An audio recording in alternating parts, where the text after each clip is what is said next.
Kristen, and welcome to Repair University Live. And man, have we got a show for you again. I keep saying that every month we seem to keep topping it. But today we're going to talk about scanning and calibration, the differences between the two, why both exist side by side, how they affect repairability of the vehicles, estimating, and then how they're going to affect the repair process. And we've got a massive group of folks here today to talk about it. First of all, Mark, welcome. Mark's first time to co-host. Yeah, thanks for having me. So we got Vico here. You guys have seen Mark before. If you've watched a lot of Collision Hub videos, he's been on for the last 6 years. Larry is off this week on a cruise. He's having fun. I know. I would love to be a bird on that boat watching what's going on, but Larry's on a cruise. Jeff has joined us for iCar. And thanks for coming. Steve is from Bosch. Steve, you're our expert today. We're going to lean on you heavily for all the technical stuff that we over in the collision repair side are starting to learn. Andrew and Jack are from Mitchell. Some exciting things coming out from them over the course of the following year, and some things we're going to talk about today that are just going to get us a little bit more excited for things. So let's kick it off and get going. So guys, since summer, we've been talking about scanning and calibration a lot, mostly scanning. But how did we get here? I mean, what really brought us to this point where we're suddenly, this is all we're focusing on in the collision repair industry? Well, the health of the car. I mean, obviously we got computers, we got all kinds of people that want their infotainment and all kinds of safety systems and all that, and government mandates. And, all of a sudden, look what we got. We got just electronics all over the place and just massive computers in the car. Anybody else? Well, we've got 139 controllers in some brands and down to 3 in some others. The problem we have is talk to each other. Each controller talks to one another. So it's a matter of learning what talks and how to talk to it and get the information for repair. Right. And we're seeing a lot of this from parts. And Jack and Andrew, from your perspective, working with a database, you've seen parts just explode where, front end maybe used to be 12 parts, now it's 30. Yeah, bumpers that used to be really easy fixes now are incredibly complicated. So we're trying to find ways to inform the customers to be able to fix them better. Yeah. And then we figured out a way to throw a bunch of electronics into the bumpers as well. That's the calibration we're talking about. Yeah. Yeah. One of the greatest, I'll say one of the greatest analogies that I heard made, probably, Jack, it may have even been your panel. So you've got a lot of responsibilities in Mitchell, but you've also got to chair our CIC Emerging Technologies panel, our committee, and that's handling scanning. But I think it came out of one of your committee presentations that we're just not really working on cars anymore. We're basically working on mobile computer networks these days, and that's what they've become. Yeah, it's true. Like Steve mentioned, 139 controllers in a car. Those are each all individual computerized units operating on a network. And any one of those being out of sync or damaged in some way can affect the performance and safety of the vehicle. So it's really important that diagnostics are looked at as a portion of the repair now when any of those components may be, even the sensors connected to those components might be damaged. Yeah, and it's really funny when you think about it, try to drop your laptop off the roof of your house and pick it up and go, we'll just, kind of scuff it off and clean off the dust and see how that works. There's, obviously it's a computer on wheels. Yeah, and it's no longer just wiring, it's multiplexed wiring. Right. Sending multiple signals across one wire.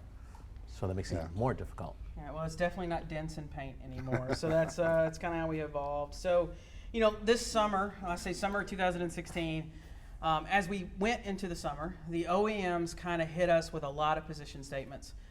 Things that we should have been paying attention to, but they were kind of on the mechanical side, and we were really focused on the body side.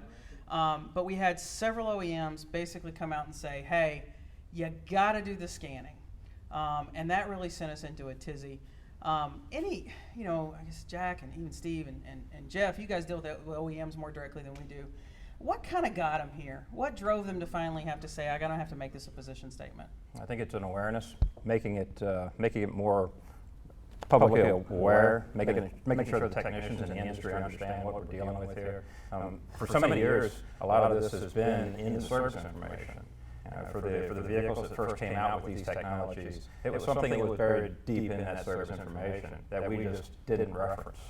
And now with it becoming so much more popular, seeing it on so many more vehicles, it's just really critical that we're aware of what's going on.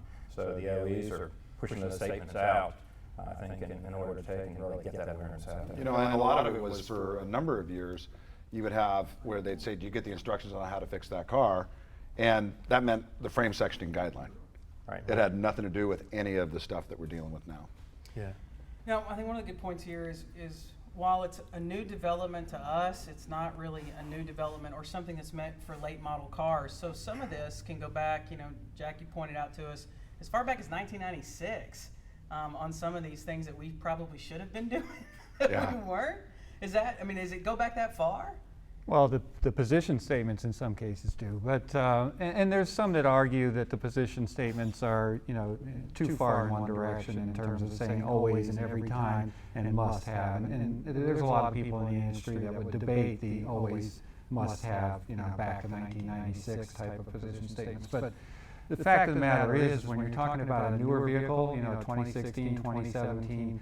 Vehicle that's got heavily instrumented with ADAS systems and blind spot detections and a heavy front-end collision with airbags deployed, that car's got to be on a scan tool. And it's not just a pre-scan and a post-scan. We're here today to talk about calibrations and the things that happen in between those two events at the beginning and the end of the repair. Yeah, that's a great way to and there's no debate on that. As we head into this summer, so I think last summer was the summer of the pre and post scan. And as we're heading into this summer, the OEMs are starting to now issue us some statements on calibration. So it feels like, from a repair standpoint, that I'm about to get hit by this second wave. And this is just a great example. This was from Honda on some of Honda's these are what required to calibrate.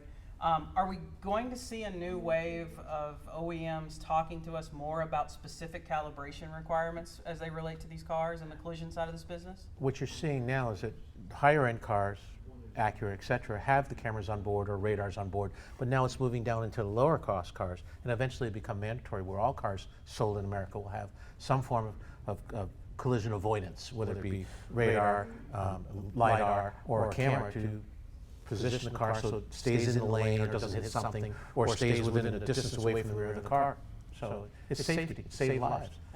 And we're going to see more and more of this. So that's kind of really what we want to talk about today, is not just the scanning requirement. We've kind of beat that horse, so to speak. Over and over and over. For everywhere, every meeting, whether it's been a CIC panel or it's been a SEMA, or going into even I've been to some of the private events, some of the paint company events, and there's been OEMs coming in talking about this. So we're going to talk a little bit more about kind of scanning and calibration and how they differ. There's a little video kind of on the blind spot monitoring system for Toyota and kind of how that looks in there. But guys, what's the difference between scanning a car and calibrating a car, and how that relates to us as collision repairers? As we talked earlier, when you look at scanning, we're doing, like you said, a health check. Yeah. We're going out to look at every control, look at all the circuits, look at all the sensors, make sure everything functions. If something's wrong, we've got a fault code. It may be that it's broken. It may be that it's out of calibration. Then the next step would be to take that fault code, per se, and make the repair. That's the broken bone we talked about. Well, yeah, it's like, the initial scan is very simple. You walk into the doctor and they check your blood pressure and your pulse and weigh you, and that's just kind of the initial, but that's not what's necessarily wrong. Right. That's just like an indicator. That's just kind of the start. And then we break the bone. And or a muscle has been torn. Yeah. So now we got to either sew it back, put a cast on it like yourself. Yeah, I take collision research seriously. When you guys told me it was like breaking a bone, I went straight out and broke a bone right away so that I could be a great example. Now we're going to put you through therapy. After we've done the repair, we got to put you through therapy, and then hopefully you'll be on the road again. We got to recalibrate you, Kristen. I need my ankle recalibrated.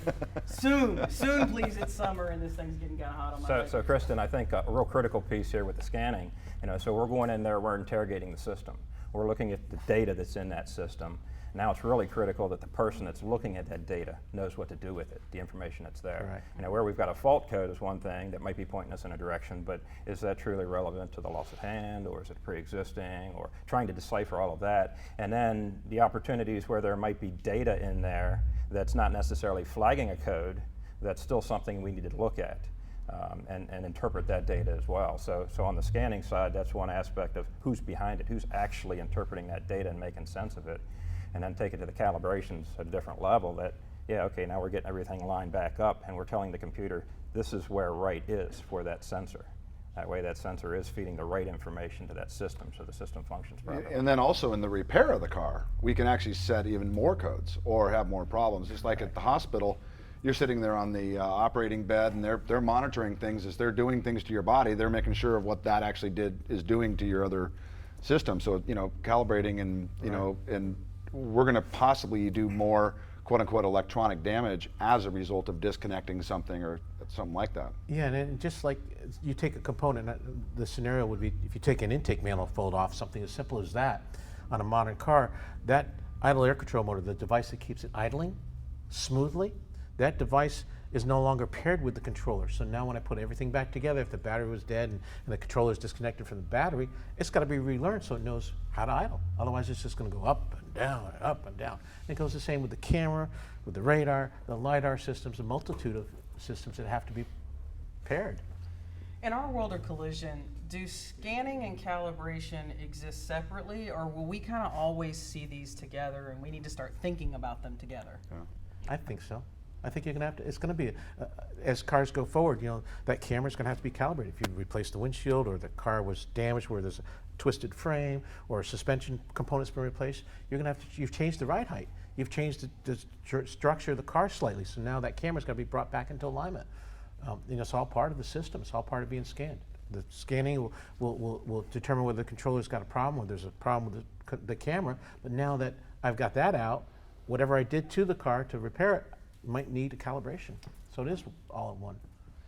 So let's talk about that. So if we're going to start thinking about these things as they relate to the collision repair side, let's talk about how this is going to affect the repair process. So we've all talked about this, how collision repair is going to fundamentally look different than it's really probably ever looked before. I think up till now, we've some technology. You guys have given us some great tools and estimating and some things to use, but we've kind of ran shops, looked at the repair process very much the same way as over the last 20, 30 years. Sure. In a way.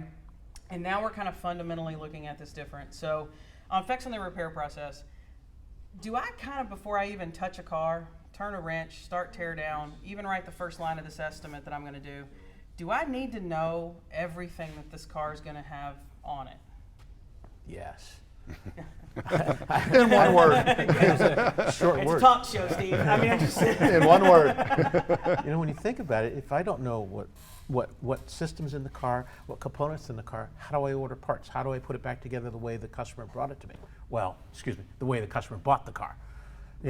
What radio was in it? What paint color was it? That's what you used to do. But now we're adding in, the fact that it may have a collision avoidance system, or it may have a LiDAR system to keep this guy from hitting somebody else. And if I give him the car back without that, so I've got to know what's in the car now. It's really funny, just a personal note. So, my brother-in-law, he bought a brand new Honda Accord, really cool car. And he said, I hate the car. And I said, well, why? And he goes, well, I hate it. No, he hates it because he's driving down the road and he changed the lane and it steers him back in the lane. And I said, did you think about using your turn signal? And he goes, oh. Yeah. And he started using his turn signal. Of course, now he can change lanes. But people start to count on that technology. Now, you can be a little distracted driving and, he can stay in his lane.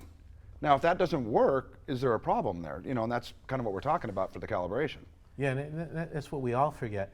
He's learned how to drive this car that he's had now maybe 6 months, year, 2 years, whatever, and it does just like you said, brings him back in the lane, takes him, between the lines, keeps him in check.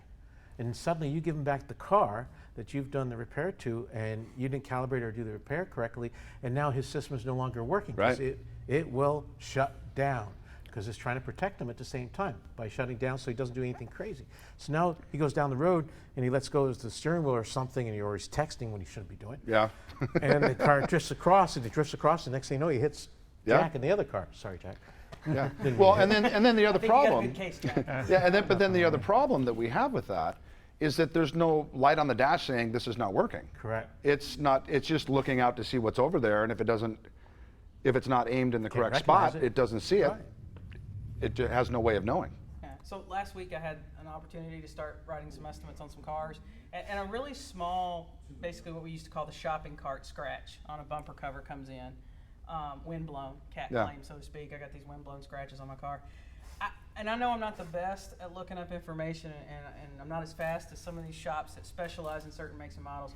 But just to decide what I could do to that bumper cover was, if I was going to be able to repair that bumper cover, was about 30 minutes worth of research before I could click the first line on my estimate. I got to identifying my mileage, my options. I got that far on the estimate, but before I went into the body of the estimate, I was like, man, I got some research to do. And I looked up at the clock, and it was a little over 30 minutes. And I thought, man, boy, that's a new day, for me as an estimator, because I would have been click, click, click, click, done in about 10 minutes, right?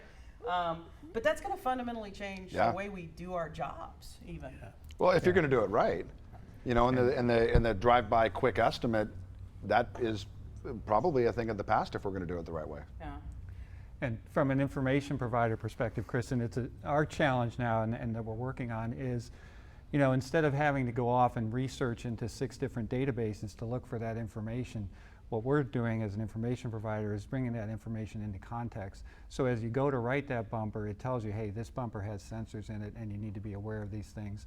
And do that right as part of the workflow of the estimating. Because what's been proven in plenty of surveys in the industry is that a repair facility or an insurance appraiser can have all the databases at their utilization and available to them, but they often, because of time constraints, don't go do the searching. So part of what we're trying to do is get it all into context. So it's right, and that's going to be super helpful. Yeah, it'll make it a lot easier. Yeah, and if we could add VIN to code to the build sheet, because that would be awesome. Because some of these things, they're not the traditional options. I remember if I go back and I put my insurer hat on, total losses used to drive me crazy because I spent hours and hours trying to train adjusters just to notice options like alloy wheels and power windows. I mean, the things that were going to affect the value. Yeah. And now I'm asking them to sit in the driver's seat in many of these cases and look for signals that are going to tell me what this car is equipped with if it's not going to decode down. So we're almost turning our estimators into private investigators. Yeah, well, the problem is the VIN's only 17 characters. We need like 35 characters to actually make it work. The VIN plate would wrap around. Yeah, exactly. So, it really becomes where we have to electronically scan to see if the system's there and or get our eyeballs on it, and with using RTS, which we'll talk about, which is, you can see what it has, and you got to get your eyeballs on it to see, does it actually have that system? That's right. And you may or may not know. Even though it may list the controller, that controller may not be in that vehicle. Exactly. Yeah. So now, Jeff, we've struggled with this as an industry, and iCar's really stepped up and helping us a lot with what you've got on the portal. So that's kind of what we're showing here on the screen right now. We talked a little bit about it last month with Jason when we touched GM procedures. But within the repair technical support portal for iCar, you now have a calibration matrix, and I love that you guys aren't calling it a scanning matrix. I have a calibration matrix where it'll walk us through what a car could be equipped with. So obviously I've got the home screen.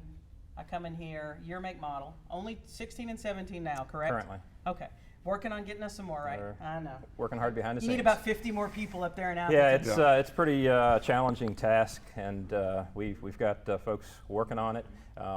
It's our hopes that we can fortify this even more as we move forward and make this a valuable resource, even more so than it already is. And I look at this that, no, it's not the silver bullet, but at least this starts to give somebody the opportunity to get in there and understand what some of these technologies are, what might be available on that vehicle.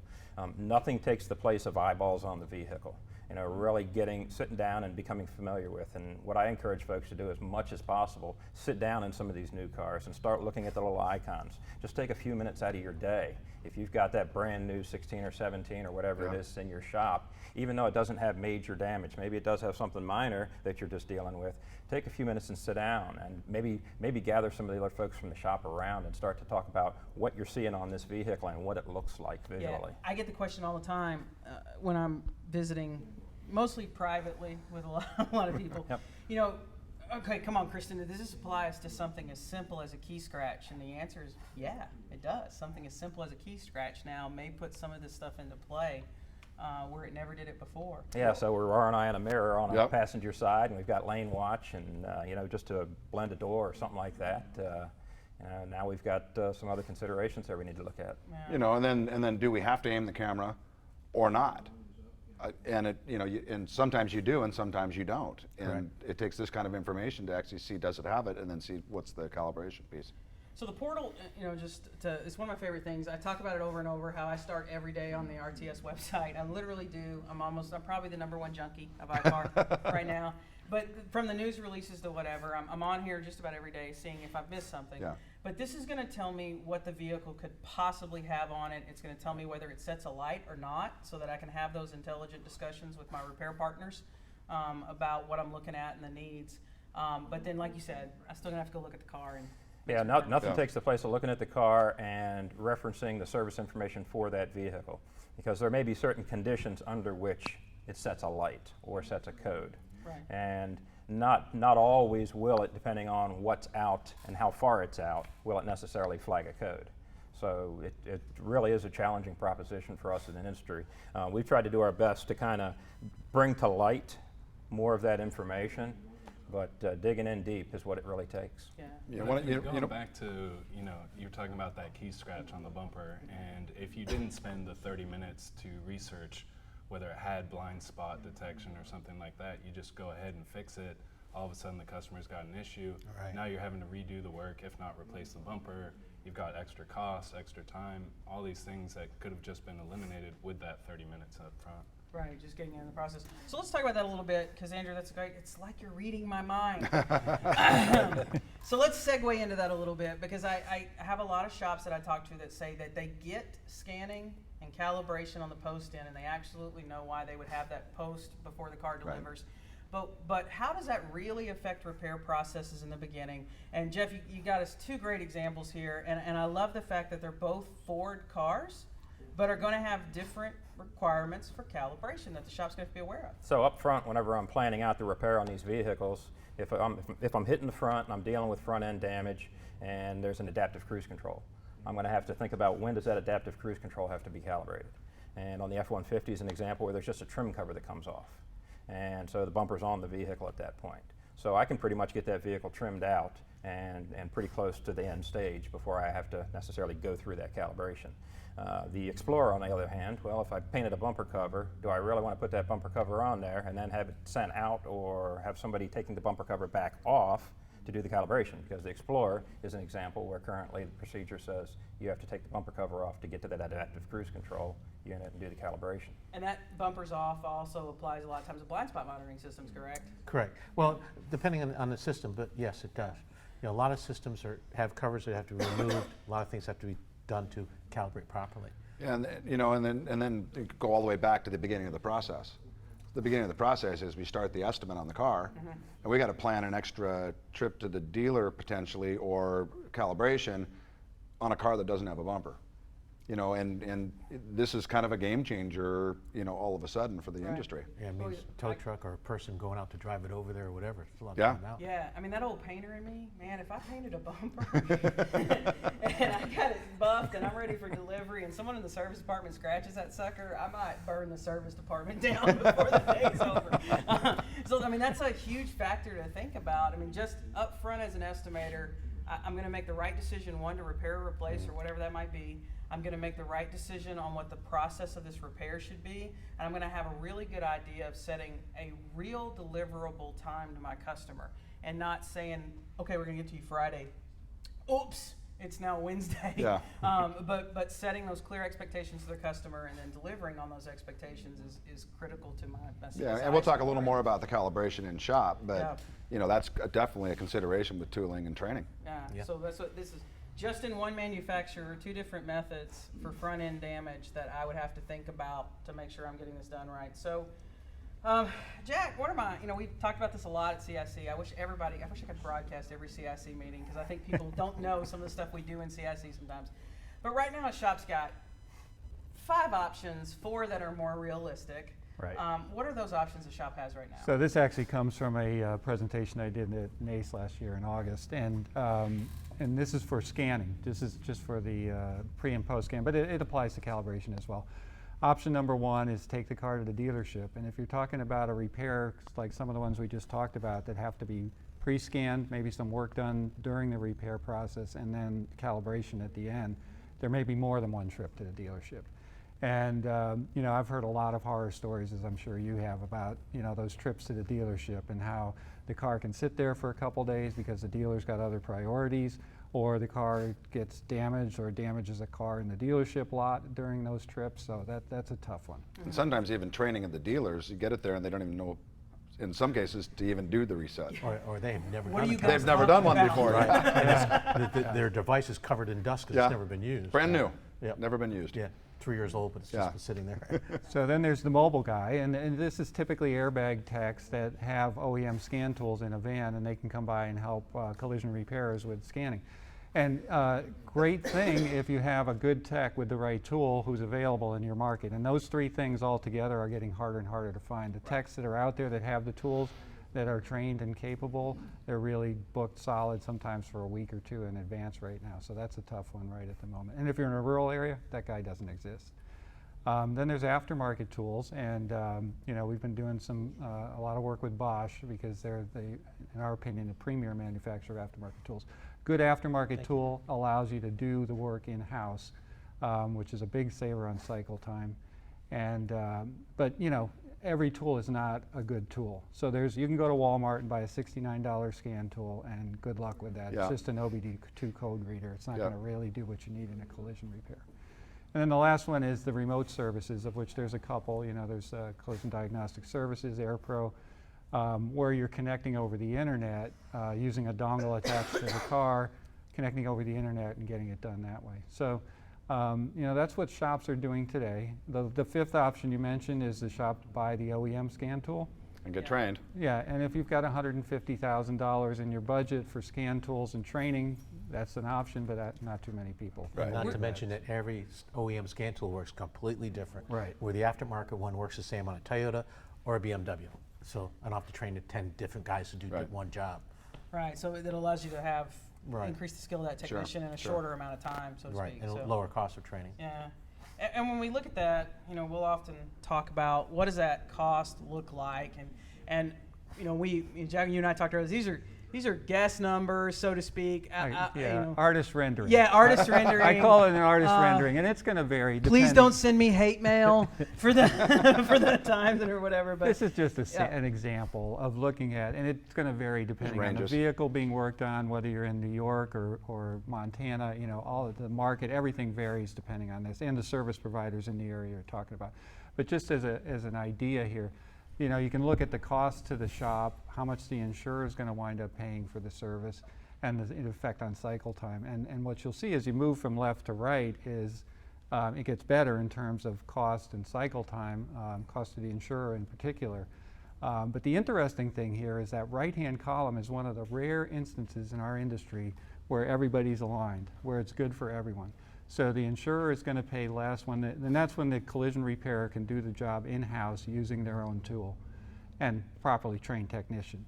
That's where you're going to have the least impact on cycle time. You're going to be able to save money for the claims cost. In the meantime, the shop can actually make more gross profit because they're selling their own labor and using their own tool as opposed to just getting a sublet markup. So that's where I think is the solution that at least we're focused on. right, and again, with these numbers, we're looking just at the scanning process. So we're thinking pre and post scan with this, because then when it's time to calibrate, I got a lot of additional labor that's Right. gonna flow in there. So already lots of decisions to make. And one of the things I like the most in our pre-discussion that we had is I'm never going to just choose one. At any given moment as a repairer, I may be bouncing back and forth between dealer and in-house, and Yeah. to each vehicle is going to make its own requirements. There's no silver bullet. There's no solution that works for every car, every repair, and every situation. Depending on the year, make, and model, the damage to the vehicle, and what kind of tools and training you have in-house, you may pick from this chart in different columns throughout the week, depending on the vehicle you're working on. Which then takes real training of the estimator, production owner, to understand all those different sides of that. Right. So it just adds to my role as estimator. I now picked up a whole other realm of responsibility and scheduling, choosing which path we're going to start with. Because once I go down that path, I'm on it. If you're going to a dealer to put a bumper on a car, obviously, and you're going to take a 2-day repair and add 2 days, that's a whole different conversation now. Yeah. Yeah, that's not going to be a good one for the rental conversation. No. But unless you're a rental car company. True. Yeah, I'm going to own a rental car company. Yes.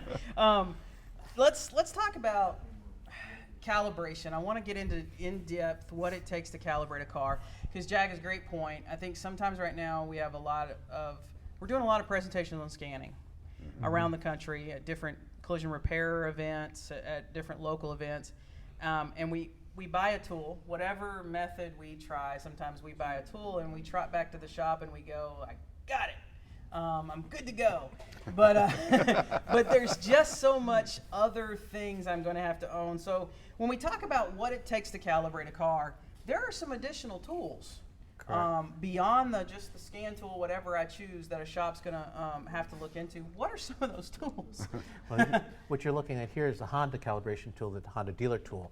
And that's just one set of targets for Honda. There's 3 different targets alone for Honda. Every manufacturer has its own method of doing things. Every manufacturer has its own set of targets. And within Mercedes-Benz and Honda, for example, you have 2 or 3 different targets to choose from, depending on the model. Here you're looking at the basic layout for the Honda one and what is required. As we move forward to your next. Well, I saw this one at Home Depot. So yeah. By the way, that one at Home Depot. Everybody kind of laughs. Why do I have a plumb bob? Yeah. Why do I have the masking tape? I've got to make markings on the floor for a specific dimension. But the plumb bob is to find true center of the car at the grille, at the hood ornament. So I drop the plumb bob down. I know that's the center of the car, dead center of the front. So now I've got to determine, is that car tracking true? So now you see the tape measures and the lasers to determine exactly where this car is in the lane. Am I cattywampus? In other words, do I have to straighten it back out? What's going on? So as we move forward, you'll see that there's more equipment required as well. Yeah. So this is going to help us develop a lane. With some of these procedures, and the plumb bob comes to mind, there is an assumption.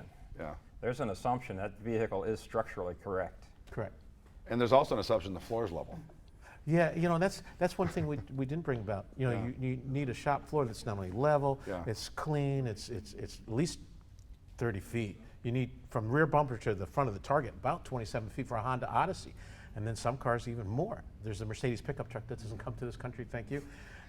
You would need a 50-foot bay to work with, because that's got 2 rear axles and it's very long. Yeah. And you've got to go from that rear bumper to make the measurement all the way to the front. Yeah. And again, like Jeffrey said, I've got to make sure I've got a square vehicle that's structurally sound. Well, one of the things we'll find out when we take all the measurements is it structurally sound. Yeah. Right. And we'll have to make a decision: do we calibrate or don't we? All right, which brings us back to that conversation. Back to the first of the year. Is it about time that we start measuring every car? And I think we're there. I've got to start with the true.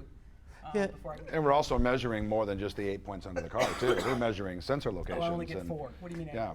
Well, you're supposed to get 8. That's a minimum. Back to that level floor. Yeah. Don't think that bay is only going to be used for calibration. You've got a nice clean floor that's level, and we know it's going to be able to do all the things we need to do for calibration, but it can be used for other stuff too. Yeah. We can use it as a picnic table. Yeah, but depending on the volume of a shop, though. I mean, if you're running, 500 cars a month, you might have a calibration bay. Yeah. Right, like a paint That's booth. all you do in that bay is calibrate. Right. The important thing here to remember for everybody watching is no matter what tool or solution you choose, there's still more to do. So if we go back to the earlier conversation where we said scanning and calibration pretty much always coexist with each other. Right. And then calibration requires X, which we're going to dig a little bit more deeper into what calibration requires. Do I have the tools?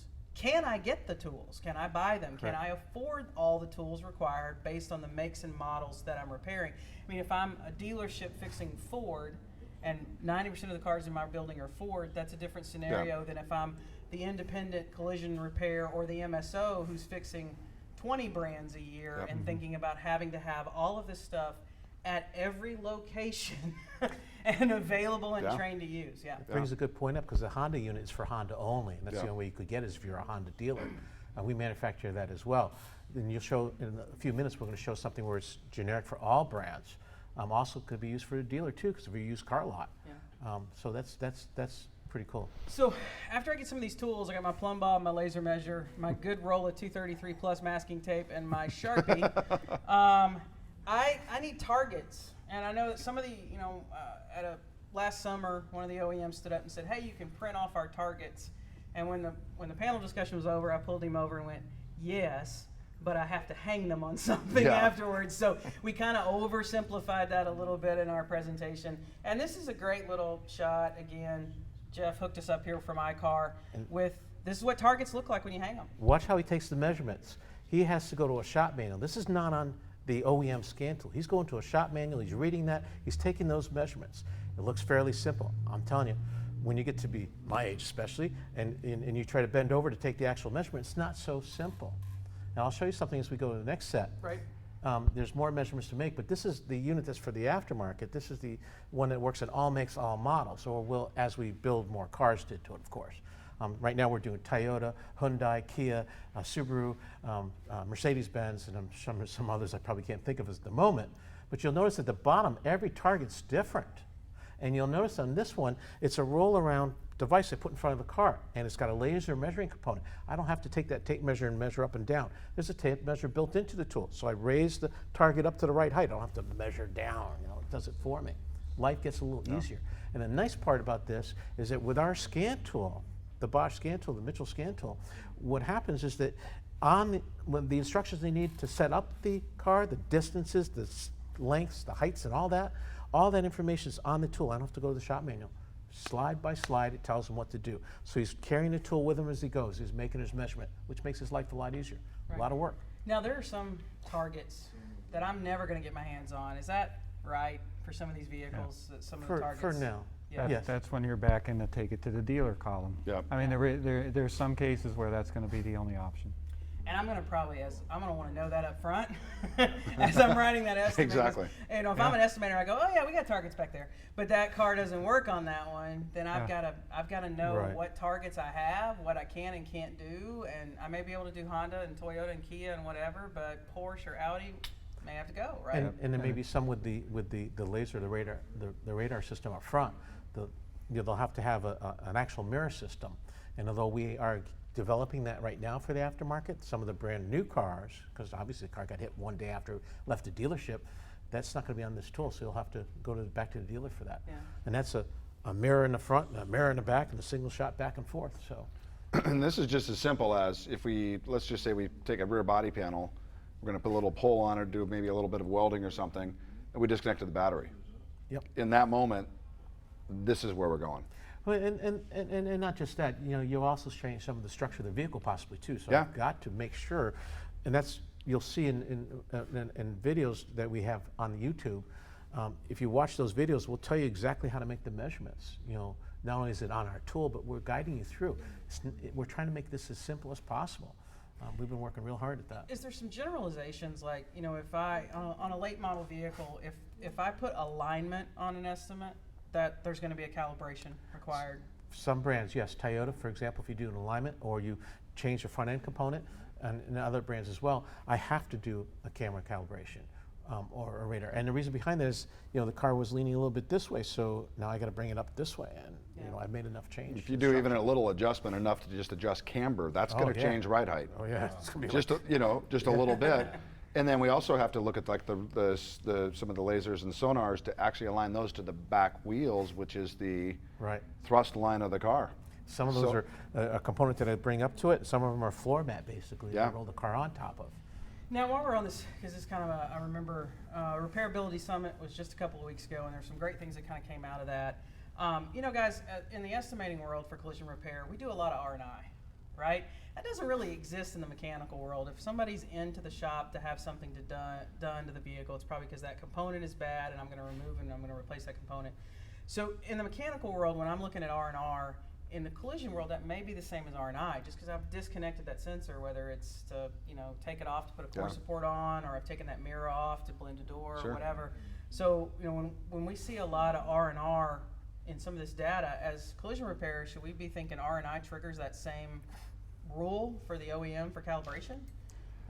Absolutely, yeah. And the interesting thing is that the OEMs, I think, got to the point where they're realizing that this is maybe more difficult than it needs to be. So they're trying to build more of these systems that are less sensitive to being disconnected and things like that, that are auto relearn. And so I think you'll see more of that going forward. But that's where it gets back into knowing at the time you're writing the estimate and developing the repair plan on this particular vehicle, what's going to happen if I disconnect the battery or if I, disconnect components. Are they going to have to be recalibrated? Is there a relearn process? Is there something that's going to need a scan? So it's one of those, Steve, you spend all your time with the OEMs. I mean, you guys make tools for the OEMs. You're with them more than we are. We'd like to be with them more. Yeah, absolutely. But maybe for once, is this something the collision repair industry is driving with the insurers that's positive? The ability Yes. to have more multi-use tools, the ability to make systems a little less sensitive. Are we playing a positive role finally? Oh, yes. And with Jack's help and Mitchell's help and the collision industry's help in general, I'm noticing with our scan tools, we're moving forward and adding more new vehicles, more new data, and at more new calibrations. In the past, the OEMs would say, stop, you got to wait 18 months, 2 years before you put it on your tool. Now, suddenly we're moving forward because not everybody can own 10 OEM tools. Yeah, Like as soon Jack as said you sell earlier, that car, it's $125,000. possibly going to end up in my stall. Yeah, and Or I- you drive around the corner and hit somebody, so know- I may have it. Yeah, and one of the things, shop owners, and I work with them all the time. Their whole world is, you know what? Just give me one thing. I'll train my guys. We'll do it all the same way on every car. And are we working with the OEMs to, obviously this is part of that, but to get one kind of like, OBD2 made it a lot easier for mechanics to get in their electronics. Is there any way to standardize, or is there any talk about that? If you take the Mitchell Evolve, Bosch Evolve, or Encore tool, that is somewhat standardized at that point. A Toyota tool, a Toyota test procedure on our tool works identical as it does on a Mercedes-Benz, as it does on a Kia. If I went to, and I did this the other day because I had to do a demonstration on OE versus aftermarket, and I use the General Motors tool quite often, but I hadn't used it in a month. And I was like, and I have to relearn it myself, Yeah. and had to train myself back. It took 30 minutes to figure it all out. And obviously, the OEMs will never standardize, because they own that data. That's copyrighted data. Yeah. That's their information. They build the software, we build the tool, and we work together to make a component. But they allow us to engineer our aftermarket tool, the Evolve and the Encore, so that they are standardized. The same goes with this component. This is just the target system for camera calibration. Future will also be adding radar to this with mirrors. What happens is that this will work with any car. So with the particular brands we're set up for now, these are the ones that are in the US. And the nice part is you'll notice all my targets, if you look at it, you'll see that there's measurements on the top bar. If you'll point to that for me, the aluminum bar. That actually has a measurement, so I know how far to spread the targets apart.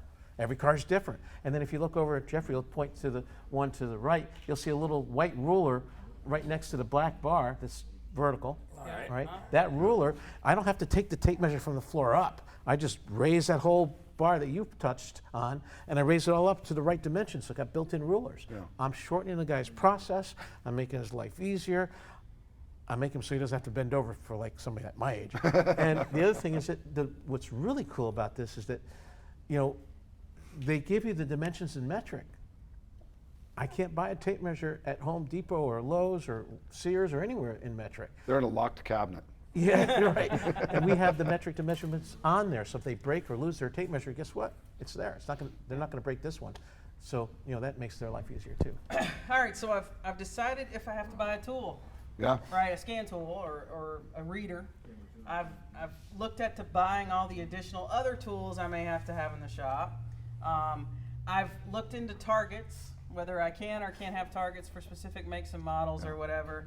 And now I got to think about my environment. So, Steve, you alluded to this a little bit Square earlier. footage. In the world of collision repair, square footage is golden, and we even have formulas for every square foot. You should be making X number of dollars for your shop, etc. We drive productivity, how many cars and throughput. I mean, we've talked about it for years to maximize every inch, and now I need feet. So beyond do I have all the equipment, do I have the ability to do this? Let's talk a little bit, guys, about environment and what shop owners need to be thinking about. A couple things they need to have, like we said earlier, a level floor.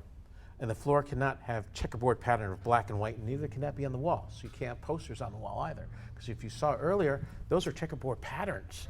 That's what they're aiming the camera to. So if I get people in front of the camera or people wearing black and white clothing right in the camera range, or I got posters on the wall or black and white floor, ooh, it's not going to calibrate. Until we started talking earlier, I didn't even think about that. Yeah. The shirt you wear to work could affect your calibration. Yeah, well, you're hoping, you're going to be out of the way. Yeah. So now I have to have uniforms to my list. This is getting expensive. And you also got to make sure that everybody knows that, when he's doing that calibration, you cone it off. Don't walk in front of the car. Let me do the calibration, which is not much time, but at least he won't be interrupted. And it will tell him not successful or successful. Yeah. The other thing is to get ambient lighting issues, light from the outside. Sunlight can affect the camera. It's basically put, if I've got a sunlight or bright lights from your lights that are overheating us right now, that bright light that's going to the camera, that bends the signal from the camera, so now the camera can't see the target, and it's shooting off in another corner, and I can't calibrate. So you can't just go out in the parking lot and do this stuff? No. In fact, there's two types of calibration, so we get a better feel for it. There's what's known as static, which is what we're doing here. Most cars are static. Some cars, like some Fords, some Mercedes, and some Hondas, require dynamic. That means I got to go on a road test. Now in the static, let's finish that side first. I'm taking the camera and I'm looking at the most narrow lane. So I've got to have my lane set up as you saw the measurements he was taking. All right, specific measurements to create a lane at its narrowest point of focus on that camera. Now, in the case of the all the Fords, in the case of the Mercedes S50 and the Honda Acura, sometimes you have to do a dynamic. That may be after the static. Yeah. So now he's got to take the car on a road test. There's no car that dynamic is the only thing. You've got static and then dynamic. And the reason for dynamic is now I've got the widest portion of the camera. So it's a combination effort. So now I also have to have, I got to have the space, and then I got to have a couple of techs to go on a test drive. Actually, one man could do it. It's not that big a deal because he's just got to set up the scan tool. The thing is, he's got to have a road that has white and yellow lines, or two sets of lines and road signs, and no deer running in front of him, obviously. Well, and there was, and I've even seen some of the ones where they say you have to run at 25 miles per hour for 3 minutes. Yeah. Well, you're in Los Angeles. That's going to be difficult at rush hour. New York City or Long Island. Exactly. Yeah, as we talked earlier, bumper to bumper, Yeah. And what's really wild is that you, after also remember, it's when it says 25 or 40 miles per hour, you can't stop and go. It's got to stay at that speed. For 3 minutes, sustained, Right. yeah. Jeff, you guys did it, and everybody's getting a chance to see a few of the videos you shared with us for the show. And you guys kind of ran into some issues in Appleton, even finding just environment to do some of this too. What were some things y'all ran into? Yeah, it was kind of interesting. We've been working to develop courses on some of the calibrations, and we have one out right now that's on the front-facing camera and radar calibrations. We've got others in the works that'll come out later this year. But our shop's pretty big.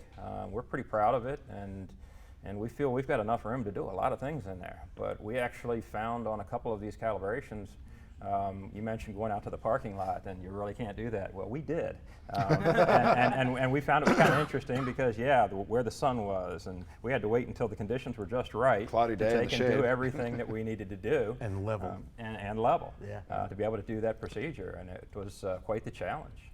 And what other people forget when you try to do something like this outside, is not only the fact is the parking lot level, but what color is the parking lot? If I've got a black parking lot, it may not let us calibrate.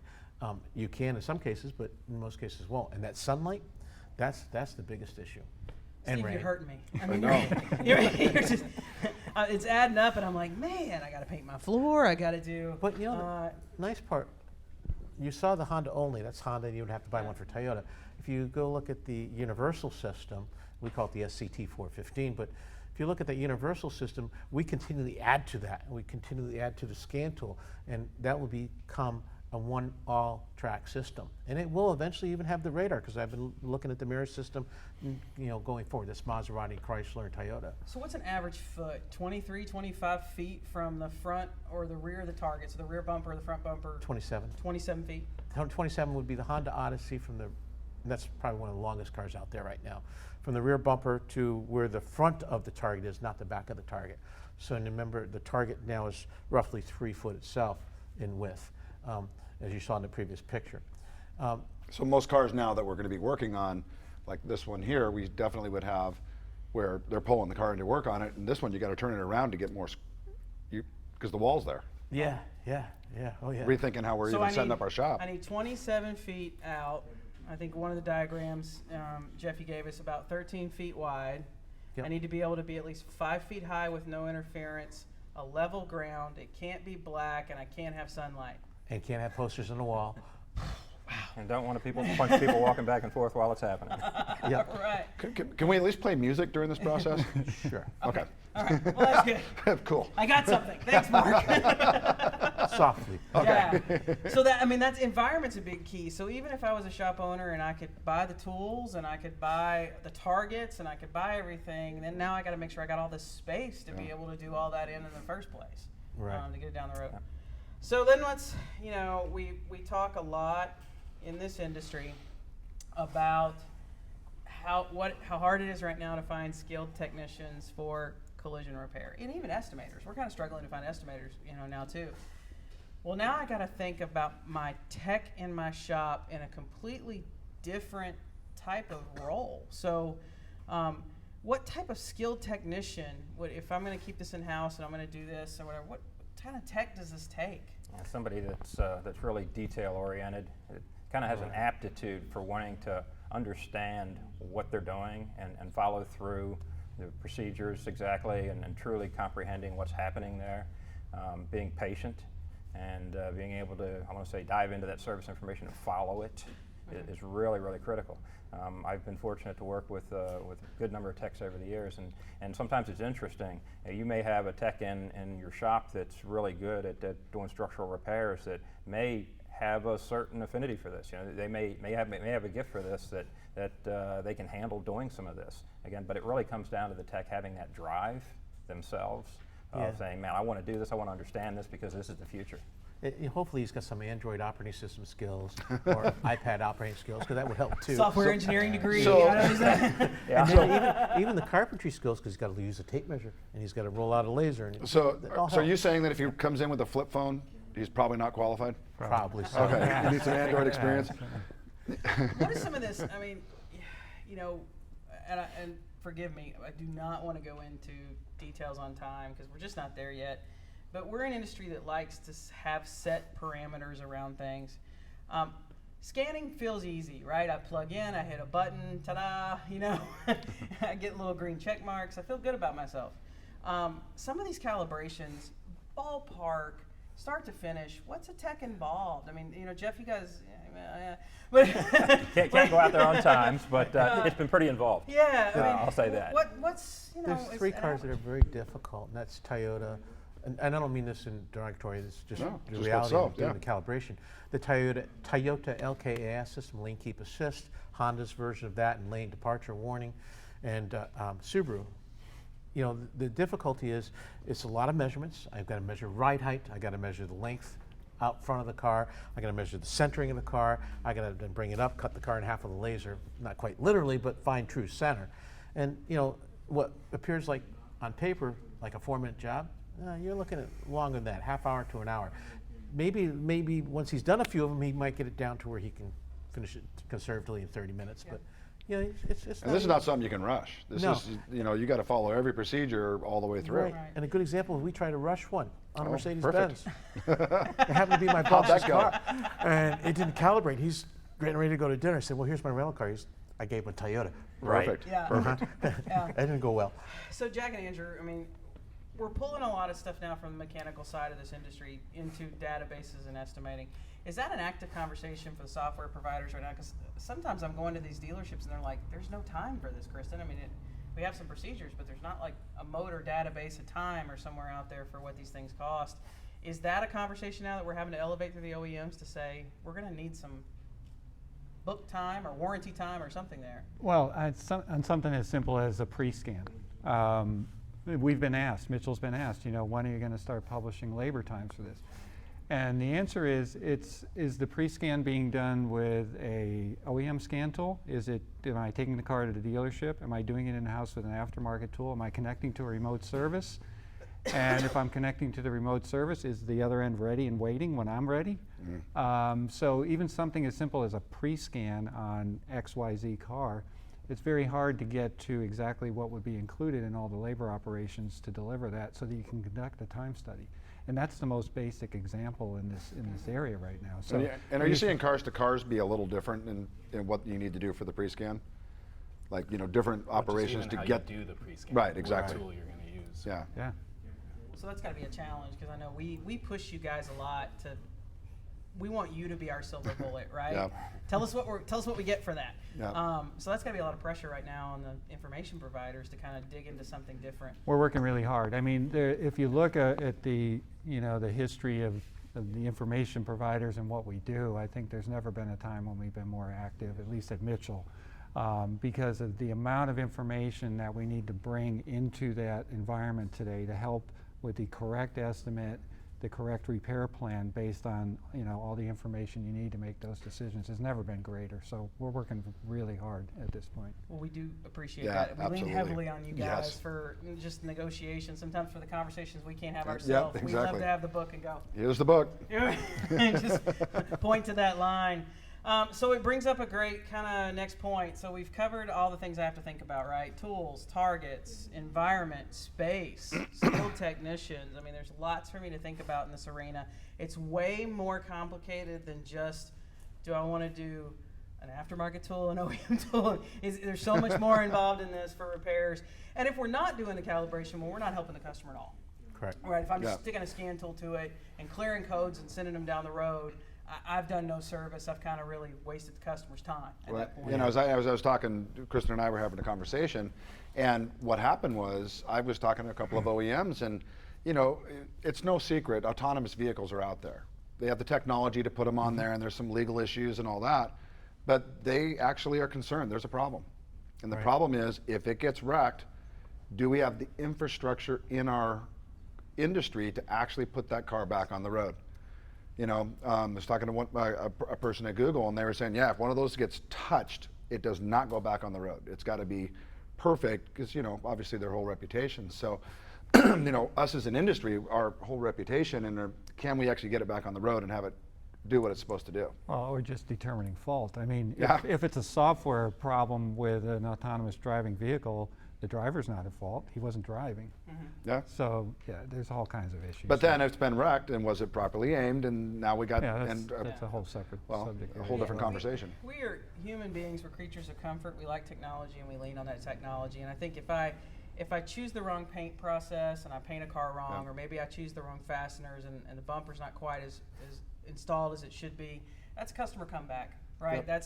I'm going to have a low CSI score. I'm going to have a disappointing customer. If we're not calibrating these systems, it's catastrophic. I mean, it literally is. People go, "Come on, Kristen, life-threatening." Yeah, Yes, it is. life-threatening. You get can used be. to driving that car with the system of talking back into the lane and out of the lane. Yeah. And now suddenly it's not working, so he's letting texting or whatever he's doing, car goes off to the right because he expected to go back into the lane and it didn't. Yeah. It doesn't mean So it if doesn't you're, mean if the car's you're at fault. pre-scanning and post-scanning, awesome, but that's not enough. No. Yeah, you got to So, calibrate. yeah. Thanks for getting on that boat, but now we got to take it. Yeah, okay, here's the next thing. Yeah, here's the dinghy to the Well, cruise ship, and right? Kristen, you remember back in the late 80s, early 90s, airbags. Okay, you should remember. I know they're a little fuzzy, but back, okay, so I'm going to lean on these guys. Remember the 80s and 90s airbags? Sure, Mark. That was the whole world, and we got to call somebody to do it, and as an industry, we adapted. So I think this is just the airbag conversation. Can we do this ourselves? And eventually, shops will adapt to it, and there'll be mobile services and dealers, and we'll get past this. And then 5 years from now, we'll be on to the next thing. Yeah. Who knows what it'll You're be also then? seeing, alignments used to be something that everybody sent out. Now Yep. you've got a lot of shops that Many have shops, yeah. alignments in-house. Yep. And this is going to be one of those things that instead of always sending it out and Yep. relying on someone else, if you have the opportunity to bring it in-house, why Yep. not? Yeah, well, It's just a learning curve. like Jack said earlier, it's an onion, and we're peeling back the layers, Yep. and we're getting deeper and deeper into this onion. And I'm Our already eyes, crying. our eyes are wide. Yeah. So let's, we got just a few more minutes left in the hour. Resources. So obviously today there's going to be some people that watch this and go, I had no idea, because we really honestly as an industry have not done a really good job of talking about the other shoe, so to Yep. speak. Yep. We talked earlier, Jeff, the RTS portal is a fantastic resource. I Yep. just think everyone in the industry, shop or insurer, needs to start every day here, because you're giving me collision news, but you're updating me on calibrations and some things that are coming off. I mean, every estimate's got to start there on a 16 or 17. It just does. Yeah, it's a great tool. And then you mentioned a little bit, you guys have developed some classes just for this topic. So there's 3 new classes out there available. What are those classes that we can take now? Yeah, so with the front-facing cameras and front radars, that particular course, we do have several videos, and I'll say they're truncated, but they show pretty much the procedure start to finish. Now, keep in mind, the course and the videos aren't there to take the place of the service information. Right. And we learned this very quickly as we were going through very recently and updating the RTS site, where GM had revised some of their procedures. And that has driven us back. Now, this course was very recently released. And so now we're going back and saying, hey, you know what, we need to come back and we need to reevaluate what we have in the course. But it still has some good information in there and really helps the industry understand what's it take to do some of these procedures. And hopefully working with our friends at Bosch, we'll be able to show some of the advantages of working with some of their equipment as well in the future. And co-writing training material and videos together. Right. And then there's, hopefully. So then there's also the introduction to scanning and diagnostics, and that's 2 courses, correct? So that's kind of a 2-course duo. It's available as a live course, the live version of it. But what we've got is essentially helping folks understand some of that diagnostic conversation a little bit more. You know, what's it all about with the pre-scan, post-scan, and the different tools that are potentially needed to do that. Yeah, 'cause we're in a day and age now where, I mean, I think in 1995, you could really probably know everything you needed about collision repair, right? But now, nobody knows it all. And what we have to do is just teach people, one, how to research, and then how to have those conversations. I'm finding the older I get, the dumber I get. I probably said that on You know, camera. great quote I saw the other day was very, very simple. It basically said the most dangerous person is not the person that doesn't know anything. It's the person that thinks they know everything. That's right. That's the dangerous person. I'm always learning something every day. Yeah. Learn something today. Yeah, really? Yeah. We all did. We were adopting you. I don't know if you know it, but you're not allowed to leave after the show. He's going with me. No, you work. No, you work here now. You now live in Appleton, Wisconsin. Yeah. Sorry, but there's some other resources available. So the OEM databases, the OEMs have a lot of information available out there. For Yeah, us. and some of it you can buy the drink, so you can get a daily subscription, or you can get a subscription, you know, on an annual basis. So those are great resources. One I neglected to put in here, I'm sorry, is the CIC Scanning and Diagnostics Group. If you go to the emerging technologies under committees on CIC, there's some work products there on that has definitions and tools and things that are available to collision repairers. There's also the repair databases that actually live on the scan tools. Yeah. And the Bosch tool's got some really nice resources there. So you actually get a DTC, you just push a button, it goes right to a database telling you what the likely fix for that particular diagnostic trouble code is. That's cool. And then I think it's incumbent on us as information providers, as I mentioned earlier, to do a better job of getting the data on these new cars in the context of the products that people use to write estimates and develop repair plans and blueprints. And it's going to become critical for documentation. I mean, we live in a litigious world, and we're a little bit more hyper aware of that with some of the post-repair inspections and companies that are around there. The ability to integrate all this into my estimating system, because as a repairer, I tend to rely on my estimating system as my documentation system in a way. My photos, my notes, my estimate are all there. And so you guys kind of bringing all that together for us and allowing that diagnostic and proof of what I did, and here's where I calibrated, and here's the, you know, that's going to be critical for these shops. There's only so much bandwidth in our brain, and we've got rental car companies and repairs and DRP agreements, and we're doing so much these days that making that simpler for us is a gift. So we appreciate that. Guys, parting thoughts on scanning and calibration, besides the fact that I'm depressed. we can't overlook it. It's something we can't overlook. It's one of those things. I have a lottery ticket analogy, and it's the lottery nobody wants to win. Yeah. And I'm hopeful that every time we go to work, we make the right decisions, and we do the right repairs to that vehicle, so it is a complete and safe repair. Because folks that are driving those vehicles and their families are relying on it. Yeah, they're counting on us, and it's a big responsibility. We need to take that seriously. It goes beyond the dents and the mud and the welding and the whatever. There's more on our plate now than ever before. Well, we got our hour, and as I told you, I knew we were probably going to go over. We had about 3 hours worth of material to put in a 1 hour bag. We could just talk about targets probably for a 2-hour show there. Sure. So if you have any questions or anything comes up after the show, obviously, thanks to Mitchell, this episode will be available free to everyone in the industry. So we will close the live broadcast and move a replay version of it to YouTube where everyone's going to be able to have access to it. So if you do have any questions, feel free to send them to us on the website. Make the comments on the video section. We can help you get in touch with anyone that's presented today. If you want more information from them, visit the iCar website. And don't miss next month. So our June episode will be aluminum panel repair. Larry will be back. Larry's back, tan from his cruise. If if Customs lets him back in. Exactly. So if Larry gets back in June, we will be doing aluminum panel repairs. So we'll be breaking out aluminum toolkits, fixing some hoods and some deck lids and some doors, talking about what it takes to do aluminum repair, what are the differences between aluminum steel and the tools required. We'll be doing some live dents, putting some heats on some panels, and this is where Larry has fun. I'm not good with aluminum. Larry is. Larry's very good with aluminum, and so this is where he likes to show how not good I am with the panel. So I will tell you it'll be entertaining. If you ever wanted to watch somebody make a mistake with an aluminum panel, next month is your month for doing that, because that'll be me. We appreciate you joining us for Repair University Live, and anything that you need, we'll just let us know, and we'll see you next month.